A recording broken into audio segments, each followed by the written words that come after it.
తమిళనాడు రాజకీయాలు ఒక్కసారిగా వేడెక్కాయి. నూతనంగా ఎన్నికైన 12 మందికి పైగా అన్నాడీఎంకే ఎమ్మెల్యేలను పుదుచ్చేరిలోని ఒక రిసార్టుకు తరలించడంతో తీవ్ర గందరగోళం మొదలైంది.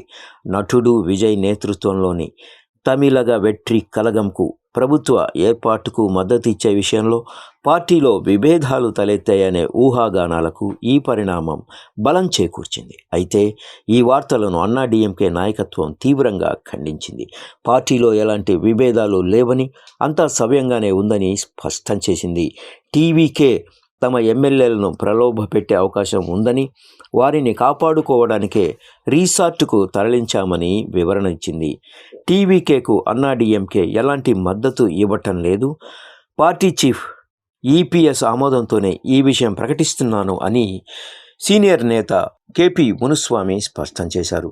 ఎన్నికల ఫలితాల తర్వాత విజయ్ పార్టీకి మద్దతుపై పార్టీ అధినేత ఎడప్పాడి పళనిస్వామి తొలుత మౌనంగా ఉండడంతోనే ఈ గందరగోళం తలెత్తిందని అన్నాడీఎంకే వర్గాలు తెలియజేశాయి. ఆయన మౌనం కారణంగా కొందరు ఎమ్మెల్యేలు విజయ్కు మద్దతు ఇవ్వాలని భావిస్తున్నారనే ప్రచారం జరిగిందని అంగీకరించాయి.